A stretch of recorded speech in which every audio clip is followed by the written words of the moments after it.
What's critically important is what the president, I believe that the president needs to do, and I have communicated this, what the president and the White House should do in order to make sure that we win in November.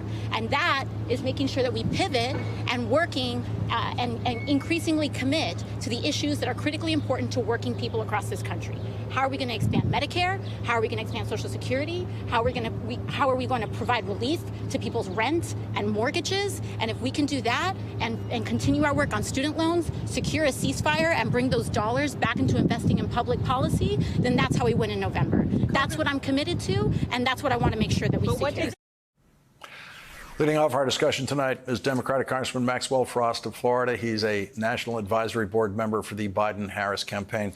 Thank you very much for joining us tonight, Congressman. Donald Trump is campaigning in your state of Florida tonight, and one of the things he said, which I'm going to ask you to translate for me, maybe you understand what he says better than I do. He said, on day one, we will throw out Bidenomics and replace it with Meganomics. We will quickly build the greatest economy in the history of the world. What do you think that's going to mean?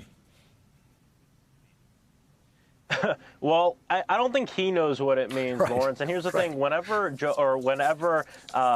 Trump is talking about Maganomics or whatever the new word of the day is for him that he's made up, we got to be honest about what he's talking about. There is an agenda that has been set. There is a plan that has been set by people who worked for him at the highest levels when he was in the White House, and that plan is called Project 2025. And I think, Trump has seen the polls and seen the numbers and the fact that most of the American public don't want to slip into this neo-fascism and authoritarian state that Trump wants. And so now he's coming online saying, oh, he doesn't know anything about Project 2025 when some of his top advisors are the ones that made it up and put it together. And so I encourage people to look into this, because no matter what he says on these rally stages, and by the way, I watched the rally today, it was really hard to watch. It was really hard to get through.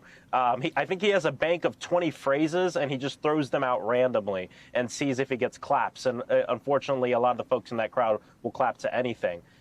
But Trump doesn't have an economic plan for us. What he wants to do is he wants to raise taxes on the middle class and on the poor, to give tax breaks to the rich, which is himself. He wants to roll back a lot of the amazing laws and bills that the Democratic Congress passed and that Joe Biden signed into law, and he wants to bring us backwards. And that's what everybody needs to know as we go into this election in November. And he does want to put a 10% sales tax on everything that's imported into this country. It's a tariff, of course, but what he doesn't tell his audiences, and I don't think he understands or they understands, they pay it. It raises prices to them by 10%. So your $30,000 Toyota, say, becomes a $33,000 Toyota. Yeah, I mean, he's just completely lying to people. And the thing here is his platform is out there. And so what we have to do as Democrats is make sure that our conversation and most of what we talk about has to be around correcting Donald Trump's lies that he will continue to tell on the campaign trail, on the debate stage, anywhere he is. The platform is out there. It's incredibly unpopular. It is not popular in the state of Florida. It is not popular in any state. And we just got to make sure we continue to talk about it. And that's something we've been doing, Lawrence, in Central Florida. We're actually in a program called Democracy Summer that Jamie Raskin started. It's students across the entire country learning about democracy and organizing and actually going out, knocking doors, going on the campaign trail. And we've hired around 20 young students, most of them high schoolers, who have learned a lot about Project 2025, who are out talking with our constituents about it. And so if you want to learn more about the program, you go to frostforcongress.com to learn about it, or chip in to help us continue to do it. But this is what we need. We need to continue to be on the doors, on our news networks, doing rallies, doing events, meeting people where they're at, and talking about the true Republican agenda, which is Project 2025. Congressman Maxwell Frost, thank you very much for joining us tonight.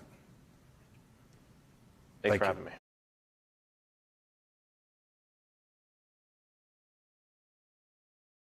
Hey there, MSNBC fans. I'm Luke Russert, and be sure to join me, Rachel Maddow, Jen Psaki, Lawrence O'Donnell, Steve Kornacki, Joy Reid, and many more September 7th in Brooklyn, MSNBC Live Democracy 2024. Click on the link for ticket information.